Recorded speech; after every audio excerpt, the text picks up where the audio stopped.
अस्सलाम वालेकुम।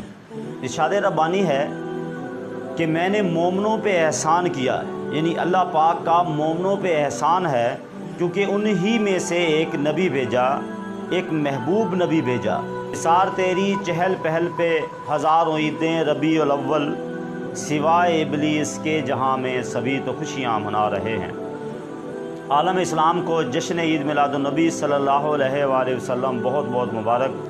अल्लाह पाक अपने प्यारे हबीब सल्लल्लाहु अलैहि वसल्लम के सदक़े हमारे लिए ये दिन बाइस रहमत फरमाए। अल्लाह पाक अपने प्यारे हबीब के सदक़े हमें आज की दिन की बरकतें और रहमतें समेटने की तौफ़ीक़ अता फरमाए। देखिए, इख्तलाफात बाकी मसाइल पे भी हैं। नबी करीम सल्लल्लाहु अलैहि वसल्लम ने इरशाद फरमाया कि मेरी उम्मत के उलमा का इख्तलाफ मेरी उम्मत के लिए बेहतरीन है। अल्लाह पाक कमी बेशी माफ़ फरमाए। तो इसका मतलब ये भी हो सकता है कि कुछ लोगों का अगर किसी मसले पे इख्तलाफ आ रहा है, कुछ चीज़ को ठीक कह रहे हैं, कुछ चीज़ को गलत कह रहे हैं, नतीजे के तौर पे जैसे मैंने पहले आपको कुरान पाक की आयत का तर्जुमा बताया कि अल्लाह पाक ने बंदों पे एहसान किया है अपने नबी को भेज के, अपने महबूब को भेज के। अब अगर और कुरान पाक में ही दूसरा ये हुक्म भी है कि जब अल्लाह पाक तुम्हें कोई नेमत दे तो उसका खूब चर्चा करो।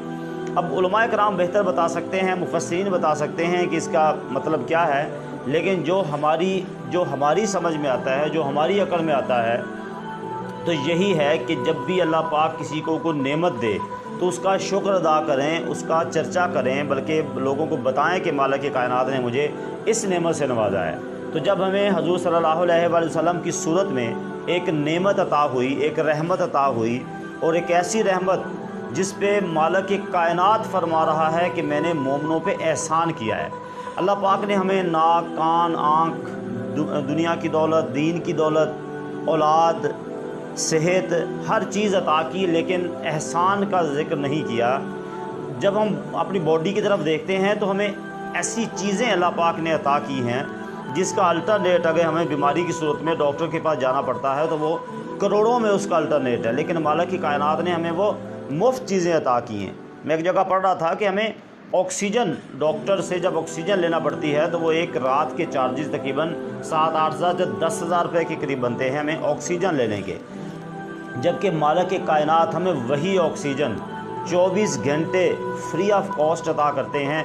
उसके बदले में हमने सिर्फ उसकी नेमतों का शुक्र अदा करना है। शुक्र अदा करना है कि मालिक ने हमें वे नेमतें अता की हैं। अब अगर अल्लाह पाक ने हमें सरकार सल्लल्लाहु अलैहि वसल्लम की सूरत में कोई नेमत अता की है तो हमें उसका शुक्र अदा करना है। हमें पंजगाना नमाज भी अदा करनी है, हमें अरकान इस्लाम की पाबंदी भी करनी है। और आज के दिन जब सरकार सल्लल्लाहु अलैहि वसल्लम की पैदाइश का दिन है, सरकार की आमद का दिन है, तो उस दिन को हमने खुशी के साथ मनाना है। जिन लोगों का इख्तलाफ है, जो लोग इस दिन को नहीं मनाना चाह रहे, उनके साथ कोई इख्तलाफ नहीं होना चाहिए, वो अपनी जगह पे ठीक होंगे।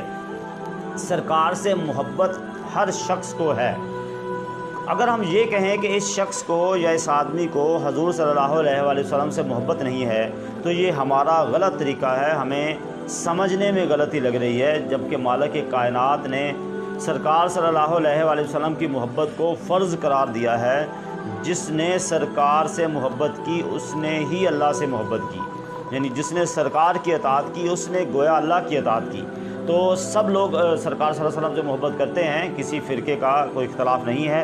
इस दिन के मनाने या ना मनाने से इख्तलाफ हो सकता है, तो मेरा ख़्याल है इसको इस तरफ लेके जाना, झगड़े की तरफ लेके जाना या फितने की तरफ लेके जाना मुनासिब नहीं है।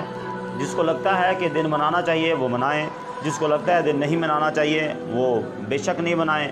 मनाने वाले उन पे कुफ्र का फतवा नहीं दे सकते, उनको गुनाहगारी सर्टिफिकेट तकसीम नहीं कर सकते। अल्लाह पाक अपने प्यारे हबीब के सदक़े हमें अमल की तौफ़ीक़ अता फ़रमाए। आमीन इलाही आमीन। जज़ाकुमुल्लाह खैर।